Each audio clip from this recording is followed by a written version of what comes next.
गिरिराज जी क्यों कहा गया गोवर्धन जी को? इनकी उत्पत्ति कैसे हुई और गिरिराज जी महाराज की क्या महिमा है?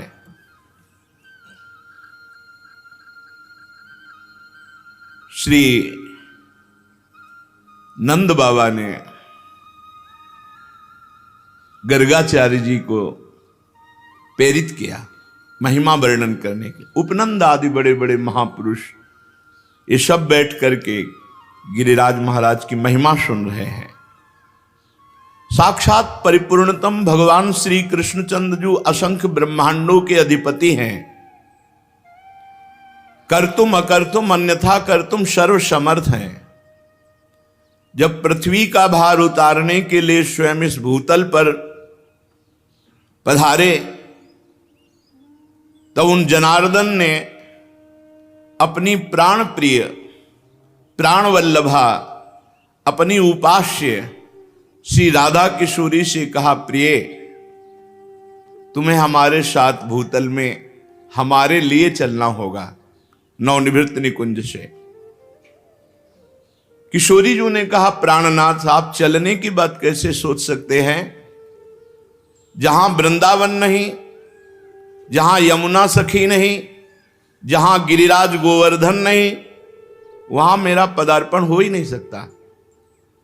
भूतल पर अगर हमारी सखी यमुना जी नहीं, गिरिराज गोवर्धन नहीं, तो प्राणनाथ जहां वृंदावन नहीं वहां राधा किशोरी नहीं जा सकती। श्री लाडली जी की बात सुनकर हरिजू ने मुस्कुरा दिया और कहा, हमने पहले से व्यवस्था की है। मृत्युलोक में, भारत भूमि में, माथुर मंडल में अपने को ही 84 कोष भूमि में मैंने विस्तार किया है। ये 84 कोष भूमि श्री कृष्ण स्वरूप है। उस 84 कोष भूमि में आपके विलास के लिए, आपकी सेवा के लिए जो जो चाहिए वो हमें पहले से पता है। यमुना जी, गोवर्धन, संपूर्ण आपके सुख के लिए वृंदावन की शोभा भूतल पर उतरेगी। नंद बाबा ने पूछा कि आप पहले से गिरिराज जी महाराज ब्रजभूमि में प्रकट हो गए? तो कहा नहीं, इस शालमली द्वीप के भीतर द्रोणाचल के गर्भ में उत्पन्न हुए थे। जो द्रोणागिरी है उनके पुत्र हैं गोवर्धन जी महाराज, वहां प्रकाशित हुए थे। जब गिरिराज जी महाराज प्रकट हुए थे तो समस्त देवताओं ने पुष्प वर्षा करके गिरिराज जी महाराज का अभिनंदन वंदन किया शालमली द्वीप द्रोणागिरी पर। हिमालय आदि पर्वतों ने, सुमेरु आदि पर्वतों ने आकर के गिरिराज जी का पूजन किया, प्रणाम किया, परिक्रमा की। और विधिवत पूजन करने के बाद समस्त पर्वतों ने हाथ जोड़कर गोवर्धन जी की स्तुति प्रारंभ की। त्वं साक्षात् कृष्णचंदस्य परिपूर्णतमस्य च गोलोके गोगणैर्युक्ते गोपी गोपाल संयुते त्वं हि गोवर्धनो नाम वृंदारण्ये विराजसे त्वन्नो गिरीणां सर्वेषां गिरिराजोऽसि साम्प्रतं नमो वृंदावनांकाय तुभ्यं गोलोकमौलिने पूर्ण ब्रह्म तपत्राय नमो गोवर्धनाय च। समस्त सुमेर, हिमालय आदि बड़े बड़े पर्वतों ने गिरिराज महाराज की स्तुति की। हे गिरिराज, तुम साक्षात परिपूर्णतम भगवान श्री कृष्ण का स्वरूप हो। भगवान श्री कृष्ण की प्राण प्यारी गौओं का समुदाय, गोपाल, गोप सुंदरी गोपियों का समुदाय, ये सब आपकी तलहटी में आनंद प्राप्त करेगा। तुम्हारा नाम गोवर्धन है, तुम वृंदावन में नित्य विराजोगे। इस समय हम समस्त पर्वतराज आपको गिरिराज पदवी प्रदान करते हैं। द्रोणागिरी की गोद में प्रकट हुए गोवर्धन महाराज को गिरिराज पदवी प्रदान की समस्त विश्व के महान महान पर्वतों ने। वृंदावन सच्चिदानंदमय है, गोवर्धन भगवान द्रोणागिरी में विराजमान है। समस्त देवता गिरिराज सुमेरु आदि स्तुति करके गोवर्धन जी महाराज को प्रणाम करके परिक्रमा करके सब अपने अपने स्थान को गए। उसी समय महिमा सुन करके कि द्रोणागिरी पे गोवर्धन जी महाराज प्रकट हुए हैं, बड़े ही तप के धनी पुलस्त ऋषि कौतुकवश दर्शन करने के लिए गिरिराज जी द्रोणागिरी पर पहुंचे। देखा द्रोणाचल की गोद में गौर श्याम वर्ण, गिरिराज जी के शिलाओं में आभा प्रकट होती गौर श्याम। एकाग्रता पूर्वक जब गिरिराज जी की परिक्रमा करो, दूर से देखो तो कुछ शिला में गौर रंग, कुछ शिला में श्याम रंग आपको दिखाई देगा। गोवर्धन भगवान ऐसे माधवी मालती सुंदर सुंदर लताएं गुफाएं, बड़े सुंदर वृक्ष जो मीठे फलों के भार से सुंदर सुंदर सरोवर कुंड झरने, महाराज देखते ही पुलस्त ऋषि लुट गए। ये तो महान तपस्या करने की स्थली है, इनकी कंदराओं में तो बहुत आनंद आएगा ध्यान करने में भगवान का। सैकड़ों शिखर गिरिराज जी महाराज के रत्नमय, विविध रंग बिरंगे धातु, विविध शोभा पुष्पों की, नाना प्रकार के पक्षी खग कोलाहल कर रहे, झरने गिर रहे, मृग और बहुत से बंदर, मयूर, केकिका ध्वनि, बड़ा आनंद गिरिराज महाराज।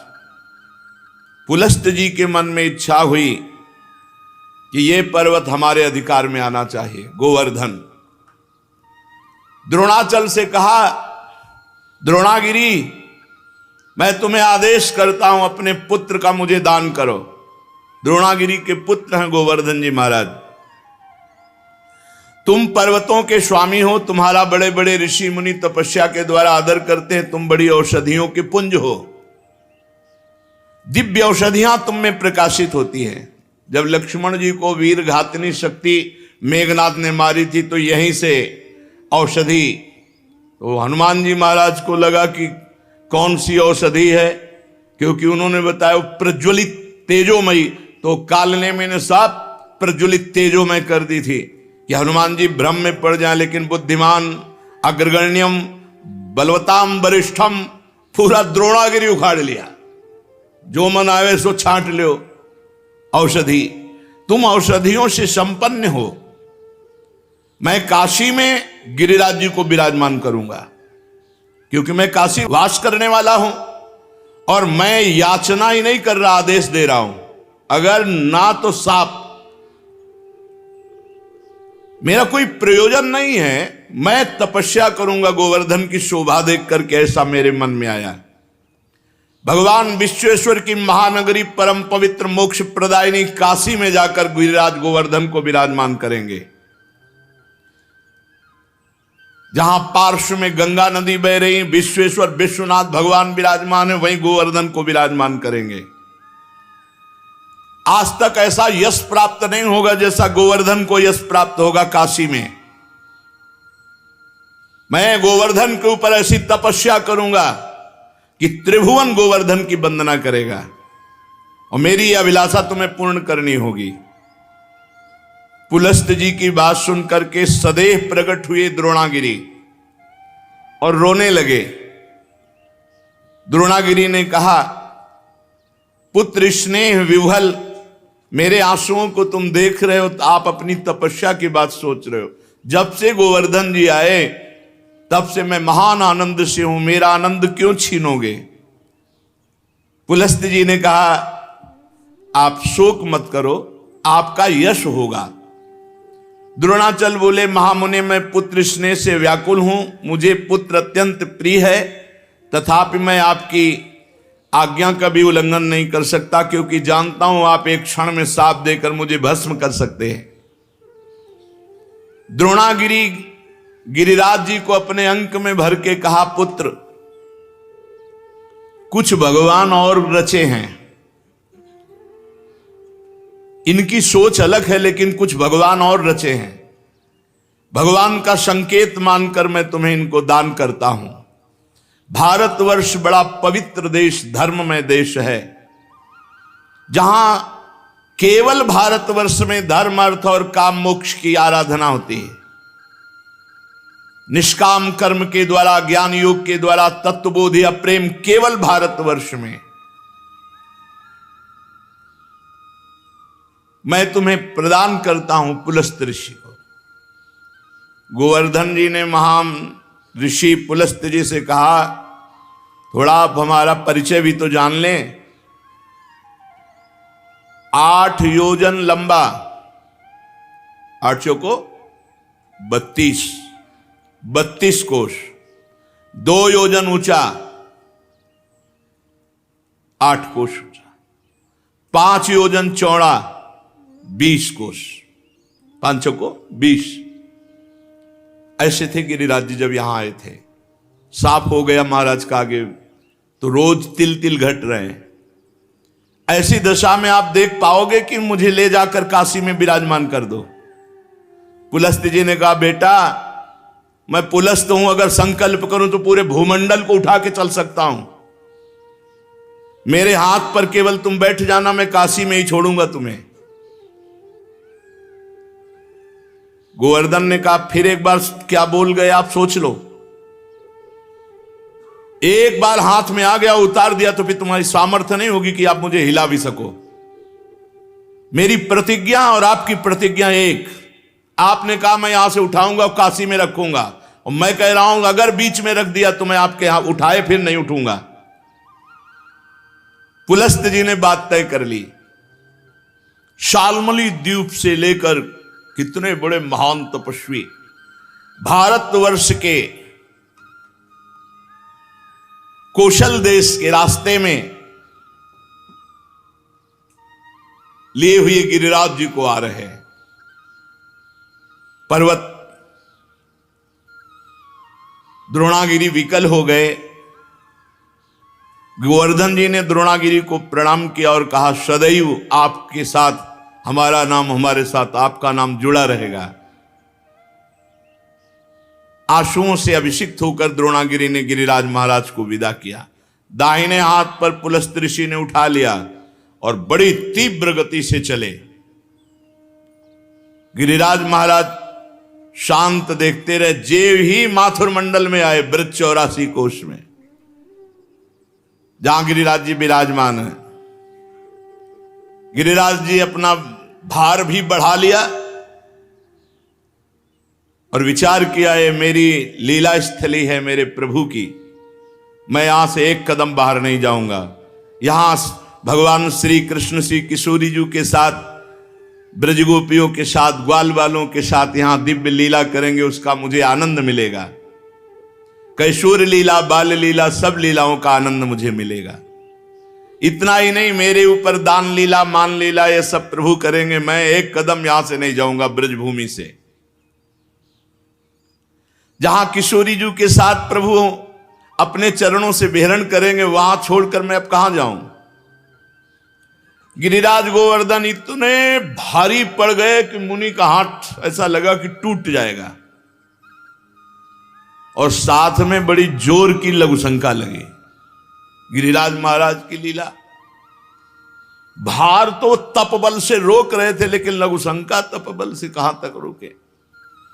वो बात थी कि अगर रख दिया तो भी तुम्हारी ताकत नहीं कि उठा सको।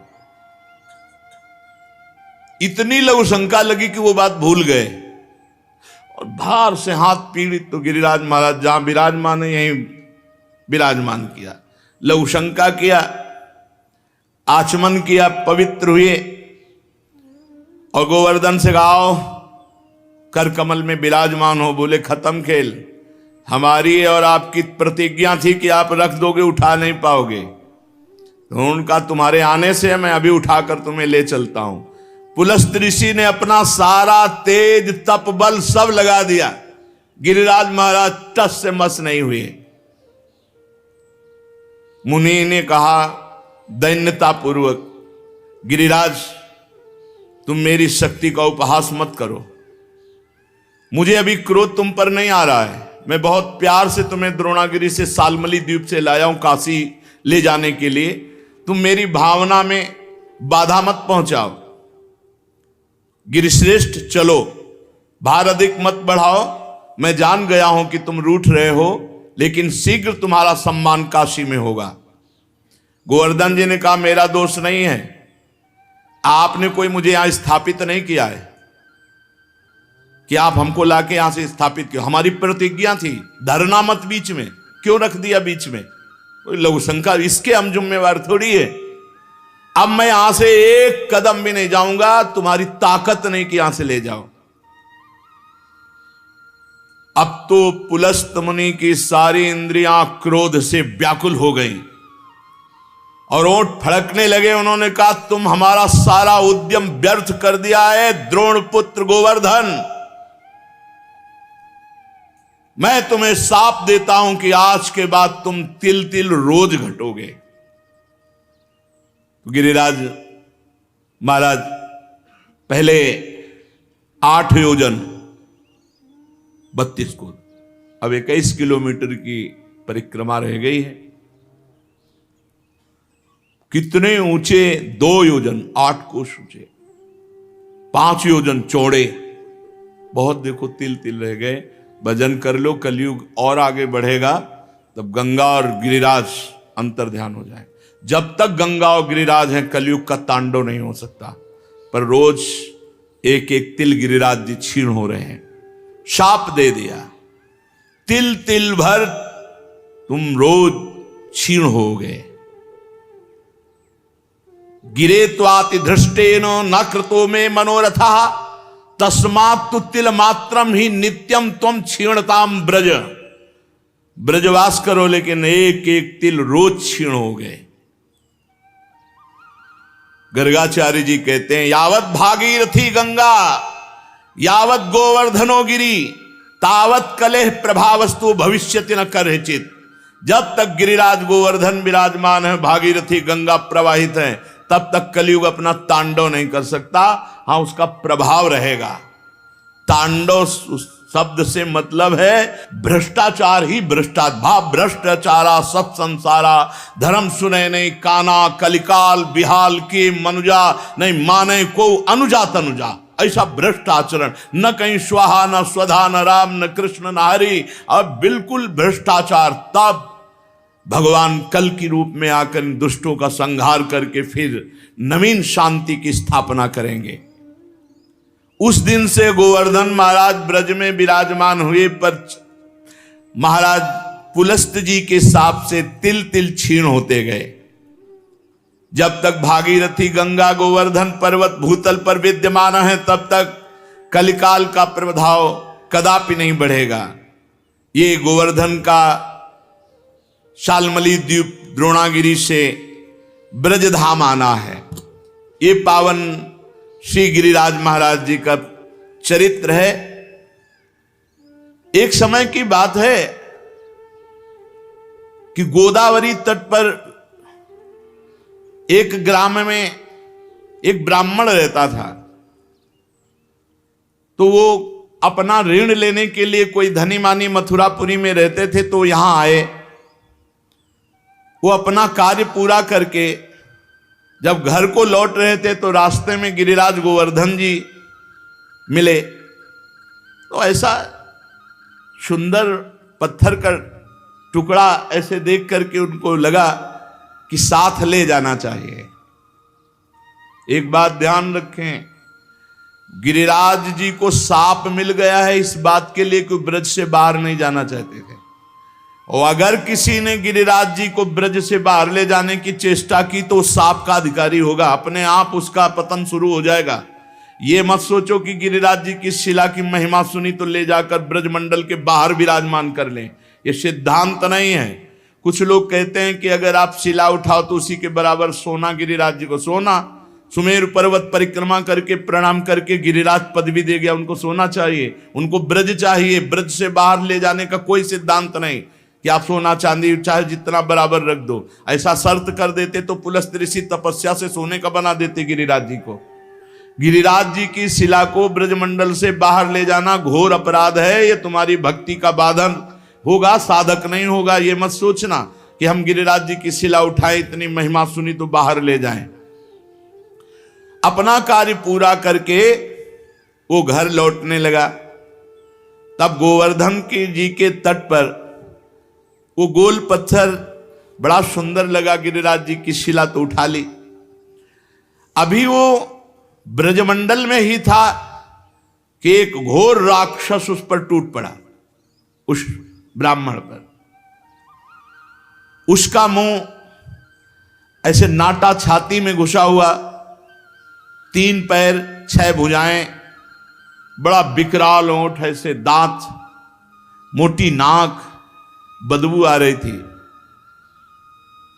बड़े बड़े दांत बगाड़ कर ब्राह्मण को खाने के लिए। राक्षस बहुत भूखा था।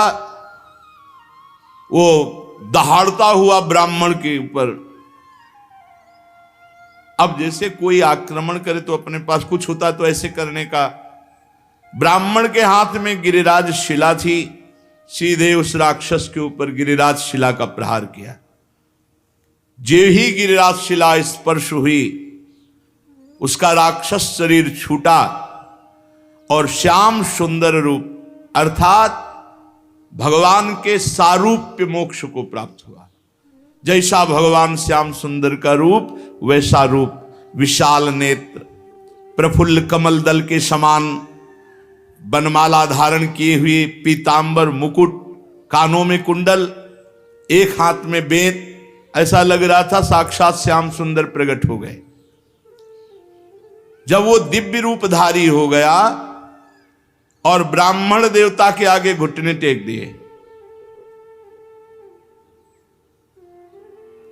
और कहा, हे ब्राह्मण श्रेष्ठ, तुमने मुझे आज निष्पाप कर दिया। आज तक मैं निष्पाप नहीं हो पाया महामते।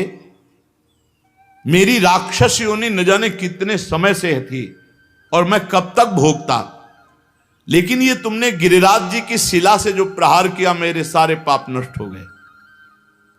तुम्हारे सिवा दूसरा कोई ऐसा नहीं जो मेरा उद्धार कर सकता। ब्राह्मण बोला, पहले तो भयंकर रूप में, अब इतने सुंदर रूप में मैं आश्चर्य में पड़ गया हूं। मेरे में तो कोई सामर्थ्य नहीं है, मेरे द्वारा तुम्हारा उद्धार कैसे हो सकता? मैंने तो कोई संकल्प भी नहीं किया। और एक पाषाण का क्या ऐसा फल हो सकता है कि उसके स्पर्श से तुम भगवान का स्वरूप हो गए? उसने कहा, ब्राह्मण, ये साधारण पाषाण नहीं है, ये गिरिराज गोवर्धन की शिला है जो साक्षात भगवान हरि का रूप है। अरे इसके दर्शन मात्र से कृतार्थ हो जाए जीव।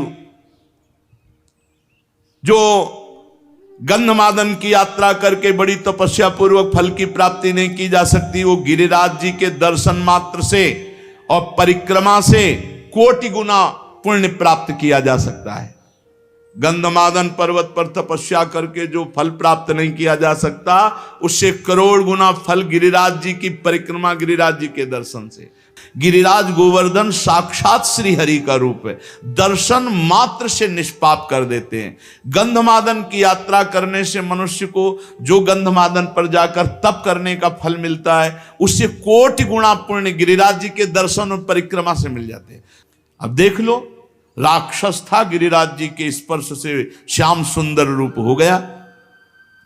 उस जो भगवत स्वरूप बना हुआ है, वो बोला, मलयाचल पर एक भार स्वर्ण का दान करने से जिस पुण्य फल की प्राप्ति होती है, गिरिराज महाराज में एक बार लौट जाने से उस फल की प्राप्ति होती है। रज में लौट गए, इस सुख को कौन जाने। वृंदावन की गुणन सुन हित सो रज में लोट, जय सुख को पूजत नहीं मुक्ति आदि सतकोट। ये यहां का लाभ है। अरे भाई, रज में लौटो, आचमन करो, बैठ के भजन करो, कीर्तन करो। जो मंगलप्रस्थ पर्वत पर ब्राह्मणों से वेद पाठ करवा करके उनको दक्षिणा दे, भगवान विष्णु के शास्त्र नाम का पाठ करवावे, वो जो फल प्राप्त होता है वो गिरिराज जी की तलहटी में बैठ के थोड़ी देर नाम कीर्तन करने से प्राप्त हो जाता है। थोड़ी देर भगवान नाम कीर्तन गिरिराज जी की तलहटी में, अरे लाभ लो भाई, ब्रजमंडल में आए हो जरूर जाना गिरिराज जी। बस नशा वसा गंदी बातें मत करो, उपवास करके दर्शन करो, एक दिन उपवास करके देखो सारे पाप नष्ट हो जाएंगे। मानसी गंगा में स्नान करो, राधा कुंडाचमन, कृष्ण कुंडाचमन, रज में लोटो परिक्रमा। कितना मंगलमय देश है ब्रज 84 कोस। गिरिराज जी के समान पुण्य प्रदान करने वाला कोई भूमंडल पे दूसरा तीर्थ नहीं है। ऋषभ पर्वत, कूटक पर्वत, कोलक पर्वत, सोने से मड़ी हुई सींग वाली 1 करोड़ गऊओं का दान करने से जो फल मिलता है, गिरिराज गोवर्धन की संपूर्ण तीर्थ स्थली के दर्शन मात्र से प्राप्त हो जाएगा। जैसे बताए गए जो तीर्थ स्थलियां, इनमें भ्रमण किए, ब्रजवासियों से पूछ ले, वो बता देंगे कि अमुक जगह। एक परिक्रमा जो रोड वाली है, उसमें तो आप ज्यादा दर्शन आदि का लाभ नहीं ले सकते, लेकिन अंदर वाली जब परिक्रमा करेंगे और एक ब्रजवासी कोई गाइड करने वाला हो, तो वो सब ये छुपे हुए जो तीर्थ स्थल हैं सबके दर्शन करा देंगे।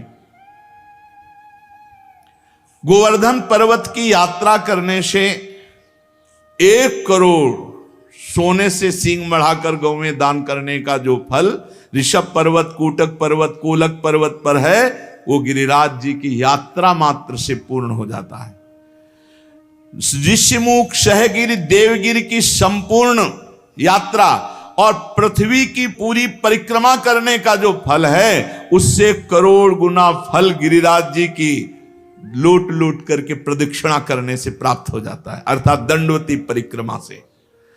भविष्य काल में उसका मंगल नहीं हो सकता जो एक बार गिरिराज जी से प्रीति कर ले। जय गिरिराज महाराज। श्री शैल पर 10,000 वर्ष तक जो तप और यज्ञानुष्ठानों का फल मिलता है, गोवर्धन के पुच्छ कुंड में, जहां अप्सरा कुंड है पुछरी के लोठा के पास, स्नान करने से वो फल प्राप्त हो जाता है। जो गोवर्धन पर्वत पर उत्तम ब्रजवासी ब्राह्मणों को पवाकर दान देता है, वह स्वर्ग चाहे तो स्वर्ग, भगवान के वैकुंठ धाम को चाहे तो वैकुंठ धाम की प्राप्ति होती है। धन होए ना तो ये लाभ लेना चाहिए। भगवान के तीर्थों धामों में जाकर के भूखों को भोजन देना चाहिए, पूज्य जनों को कुछ दक्षिणा भोजन ऐसे करना चाहिए। भगवान दिए हों तो करना चाहिए। यहाँ 1 का लाखों भगवान देते हैं, मिलेगा। थोड़ा धैर्य रखो। समय, खेती भी बोई जाती तो अपने समय से फलीभूत होती है। चित्रकूट पर्वत पे रामनवमी के दिन पयस्वनी मंदाकिनी में, बैसाख की तृतीया को पारियात्र पर्वत पर, पूर्णिमा को कुकुराचल पर और द्वादशी को नीलाचल जगन्नाथपुरी में, सप्तमी को इंद्रकील पर्वत पर जो दर्शन करने से पुण्य होता है, परम लाभ होता है, गोवर्धन गिरिराज जी में किसी एक कुंड में स्नान करने से उसका फल प्राप्त हो जाता है। किसी एक कुंड पर बड़ा योग लिखे हुए हैं कि जैसे बृहस्पति के सिंह राशि पर स्थित होने पर गोदावरी में, कुंभ राशि पर हरिद्वार में, पुण्य नक्षत्र पुष्कर में, सूर्य ग्रहण कुरुक्षेत्र, चंद्र ग्रहण काशी में, एकादशी के दिन शुकर तीर्थ में, कार्तिक पूर्णिमा को गढ़मुक्तेश्वर में, जन्माष्टमी के दिन मथुरा जेल में, द्वादशी के दिन खांडोवन में, कार्तिक पूर्णिमा को वेंकटेश्वर नामक महावट, मकर संक्रांति तीर्थराज प्रयाग में, वैधृति योग बृहस्पति, रामनवमी के दिन अयोध्या में। ये जो यात्रा करने पर फल प्राप्त होता है, गिरिराज जी की शिला का जल से अभिषेक, दुग्ध से अभिषेक, गिरिराज जी की शिला का पूजन करने से वो सब फल प्राप्त हो जाता है। जो भगवान श्री कृष्ण में मन लगाकर उद्धव कुंड, गोविंद कुंड, इसमें स्नान करता हुए श्री कृष्ण के सारूप्य पद को प्राप्त होता है। हमारे गोवर्धन पर्वत पर जो मानसी गंगा है, बहुत पवित्र है मानसी गंगा, बहुत पवित्र। ये अनुभव की बात कह रहा हूं। तभी बार बार हम जब गिरिराज जी की बात करेंगे तो मानसी गंगा की बात करेंगे। सैकड़ों राजसूय यज्ञ करने वाला उतना पवित्र नहीं हो सकता जितना मानसी गंगा में स्नान करने से। गिरिराज जी का दर्शन स्पर्श ये महान पुण्यात्मा को प्राप्त होता है। यदि आपको विश्वास ना हो तो देखो, मैं महापापी हूं। गोवर्धन की शिला स्पर्श मात्र से मैंने भगवान श्री कृष्ण के स्वरूप को प्राप्त कर लिया। उस भगवत स्वरूप की बात सुनकर के ब्राह्मण को बड़ा विस्मय हुआ। गिरिराज जी के प्रभाव को जानकर बार बार पुलकित हुआ। फिर ब्राह्मण ने पूछा, इस समय तुम दिव्य रूप में हो, पहले तो मुझे राक्षस रूप में दिखाई दिए। तो सिद्ध ने कहा, मैं पूर्व जन्म में एक धनी वैश्य था, समर्थ था, खूब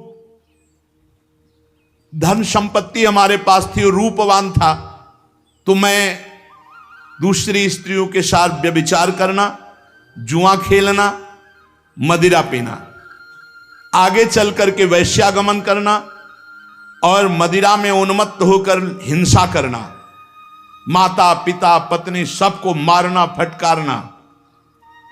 एक दिन मैंने ऊब करके अपने मां बाप को जहर देकर मार डाला और पत्नी की तलवार से काटकर हत्या कर दी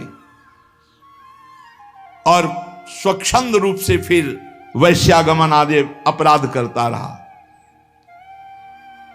लूटपाट का काम करने लगा क्योंकि धन की आवश्यकता थी।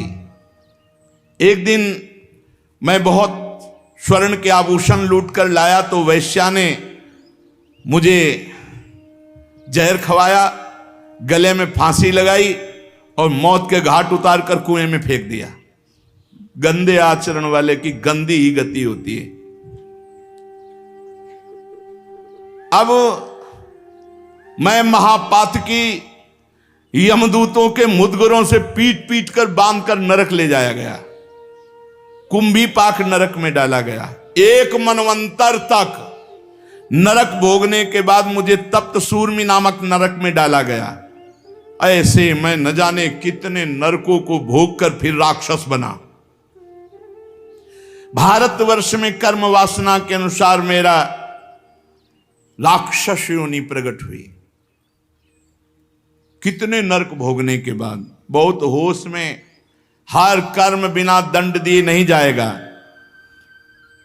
10,000 वर्ष से मैं भूखा तड़प रहा हूं, मारा मारा घूम रहा हूं 10,000 वर्ष से।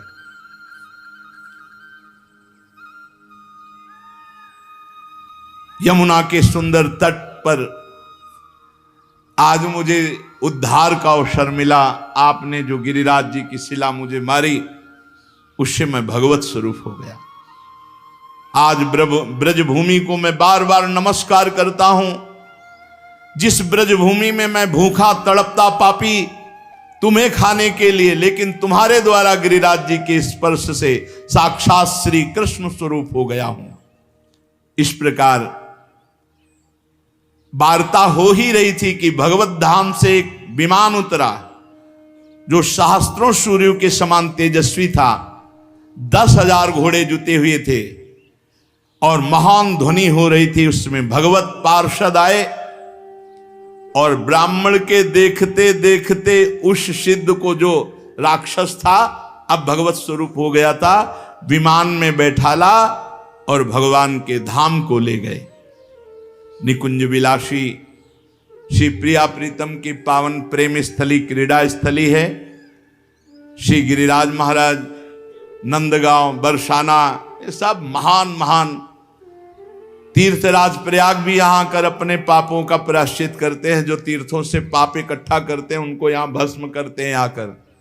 इसलिए हम सब सौभाग्यशाली जो हमें ब्रजभूमि में आने को मिला, वास मिला। अब हम अपने जीवन को ऐसी एक धारा में देखो, जो कर्म करोगे उसका आपको फल भोगना पड़ेगा। चरित्र सुन करके भयभीत होना चाहिए और भगवान की शरण में जाना चाहिए और वो उपाय करना चाहिए जिससे हम निष्पाप हो जाएं, हमें दंड भोगने को ना मिले, हमें कम से कम अगला जन्म मिले तो सुअर कुत्ता का ना मिले, फिर मनुष्य जन्म मिले और हम साधना करके भगवान की प्राप्ति करें। मनुष्य जीवन बड़ा दुर्लभ है। दुख की निवृत्ति के लिए कोई भ्रमित मत होना, बार बार आपसे कह रहे हैं। जब तक आप स्वयं अनुष्ठान नहीं करेंगे, स्वयं भजन नहीं करेंगे, तब तक आपके दुख को कोई मिटा नहीं सकता, नहीं मिटा सकता। का हिमवंत मुनीस सुन जो कछ लिखा लीला, देव दनुज नर नाग मुनि को न मेटन हार। बेकार का इधर उधर मत फंसो, स्वयं सत्संग सुनो, विवेक के द्वारा अच्छे आचरण करो, नाम कीर्तन करो, भगवान की चर्चा कहो, भगवान की चर्चा सुनो और दूसरे में भगवत भाव करके उनका मंगल सोचो। दूसरों का मंगल सोचने वाला स्वयं मंगलमय हो जाता है और दूसरों का मंगल करने वाला स्वयं अमंगल रूप हो। देखो राक्षस रूप हो गया, माता पिता को मारा, पत्नी को मारा तो घोर राक्षस बने। और मरे कैसे? जहर खवा के गला घोंट के अंधे कुएं में फेंक दिए गए और हजारों वर्ष, मनवंतर को मतलब तो बहुत होता है, ऐसे नरकों को भोग कर फिर राक्षस बने। हम लोग ब्रजमंडल में आए, सत्संग सुने, अब हमारा जीवन नीचे नहीं गिरना चाहिए, हमारी उन्नति होनी चाहिए और वो होगी नाम जप से। रज का सेवन करो, चरणामृत पियो। बहुत बड़ी सामर्थ्य रोज चरणामृत पीने में है। अकाल मृत्यु हरणम सर्वव्याधि विनाशनम श्री कृष्ण पादोदकम पीत्वा पुनर्जन्म न विद्यते। खूब चरणामृत पान करके नाम जप करते हुए जीवन सार्थक कर लें। शेष आगे श्री राधा वल्लभ लाल की।